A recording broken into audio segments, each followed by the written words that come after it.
Hello बच्चों, last time में हमने प्रतिबिंब बनने के नियम में कुछ दिए थे फिगर आपको।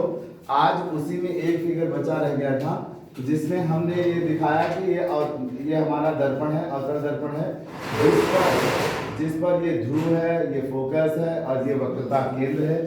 अब इस क्या कहते हैं, अवतल दर्पण पर प्रकाश की किरण मुख्य अक्ष के समांतर आ करके अगर आपतित होती हैं, मुख्य अक्ष के समांतर आ करके आपतित होती हैं और ये किरणें दो होती हैं, समांतर चल करके आई होती हैं।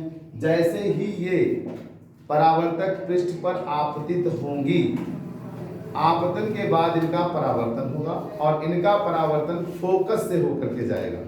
किससे होकर जाएगा? फोकस से, अर्थात दोनों किरणें एक दूसरे को फोकस पर काटेगी। तो आप अवतल दर्पण पर प्रतिबिंब बनने के इस नियम का ये आखिरी आपका फिगर था, सो मैंने आपको मेंटेन किया। आज अब हम लोग इसके आगे चल रहे हैं प्रूफ करने में वक्रता त्रिज्या, फोकस दूरी और वक्रता त्रिज्या में संबंध, फोकस दूरी और वक्रता त्रिज्या में संबंध।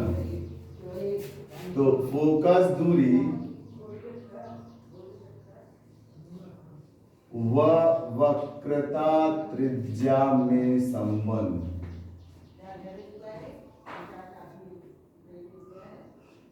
ठीक है बच्चों, जरा ध्यान से देखिएगा। अगर हम एक अवतल दर्पण ले रहे हैं तो इस अवतल दर्पण को बस मुख्य अक्ष लाइन खींचते हैं, ध्रुव बनता है, फोकस बनता है, वक्रता केंद्र बनाते हैं। अब क्या है कि यदि हम एक प्रकाश की किरण आरेख मुख्य अक्ष के समांतर परावर्तक पृष्ठ पर गिराते हैं तो परावर्तक पृष्ठ उसे रिफ्लेक्ट करता है, परावर्तन करता है, वह किससे होकर गुजरेगा? फोकस से।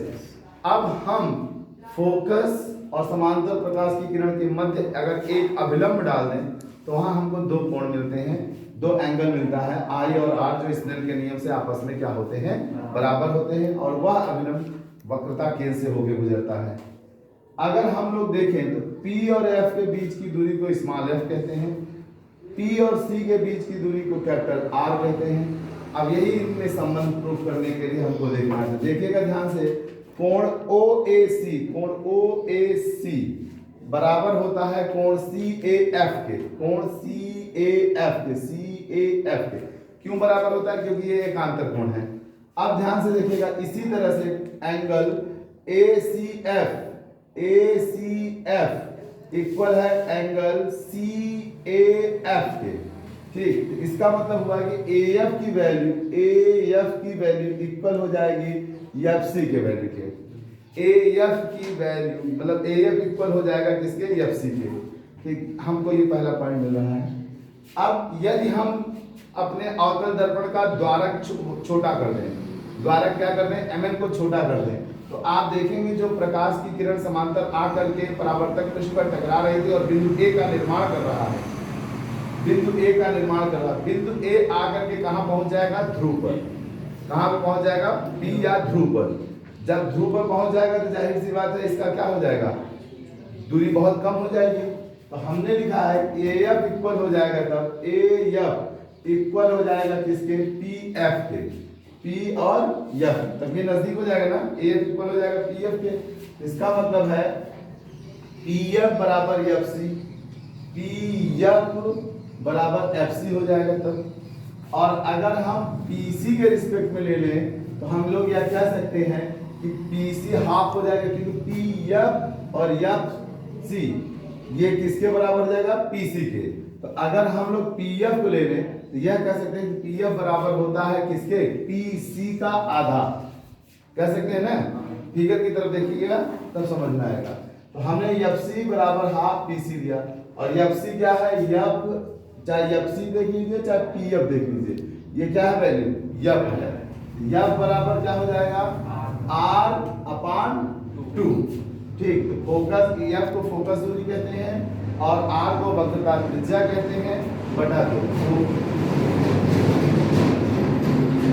फोकस दूरी और वक्रता त्रिज्या में हमें एक साधारण सा संबंध मिलता है, फोकस दूरी इज इक्वल टू होता है वक्रता त्रिज्या बटा 2।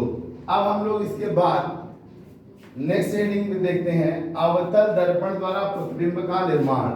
अवतल दर्पण के द्वारा प्रतिबिंब कैसे बनता है इसके बारे में हम लोगों को जानकारी करनी है। तो सबसे पहले देखिए इसमें कई पॉइंट्स बनते हैं, 5-6 पॉइंट्स हैं। अभी मैं आपको 6 पॉइंट्स हैं, इसमें आपको एक पढ़ा रहा हूँ। ध्यान दीजिएगा कि अवतल दर्पण का प्रतिबिंब बनाने के लिए वस्तु की दूरी की विभिन्न 6 स्थितियां हो सकती हैं। मतलब अगर आप अवतल दर्पण में रहे तो अब कोई वस्तु है तो वह वस्तु कहाँ कहाँ रखी जा सकती है, कहाँ कहाँ रखी जा सकती है और उससे कितने प्रतिबिंब बनेंगे, कैसे बनेंगे, उनको जानना है। तो सबसे पहला प्रतिबिंब हम ये देख रहे हैं कि ये हमारा अवतल दर्पण है और इससे जो वस्तु रखी गई है वो अनंत पर रखी गई है। कहाँ रखी गई है? अनंत, इनफाइनाइट प्लेस पर रखी गई, पता ही नहीं कहाँ रखी गई है। तो अगर अनंत पर रखी गई है, जहां वस्तु रखी जाती है वहीं से लाइट आता है, प्रकाश की किरण वहीं से मानी जाती है कि आता है। तो जब प्रकाश की किरण अनंत से आएगा तो परावर्तक पृष्ठ पर टकरा करके कहां से लौट जाएगा? फोकस से चला जाएगा। तो इसका मतलब क्या हुआ कि जो वस्तु अनंत पर रखी है उसका प्रतिबिंब वहीं बनेगा जहां दोनों किरणें काटेंगी, एक दूसरे को काटेंगी, परिच्छेदन करती जिसे कहते हैं। तो इसके माने प्रतिबिंब कहां बनेगा? यफ पर बनेगा। प्रतिबिंब कहां बनेगा? यफ, फोकस पर बनेगा। ठीक, तो देखिए प्रतिबिंब किस बिंदु पर बनेगा? एफ पर बनेगा। जब यफ पे बनेगा तो एक उस बिंदु के समान हो जाएगा। इसका मतलब प्रतिबिंब का आकार किसके समान हो गया? बिंदु के समान। बिंदु कौन है? यफ। ठीक, बहुत छोटा सा बनेगा।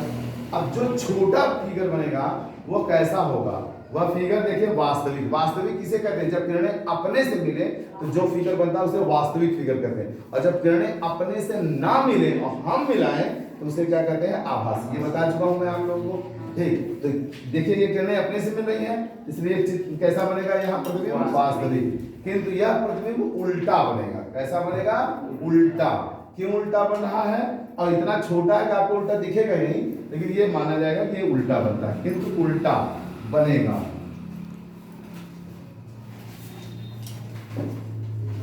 ये हमारा पहला हो गया जब बिंब अनंत पर।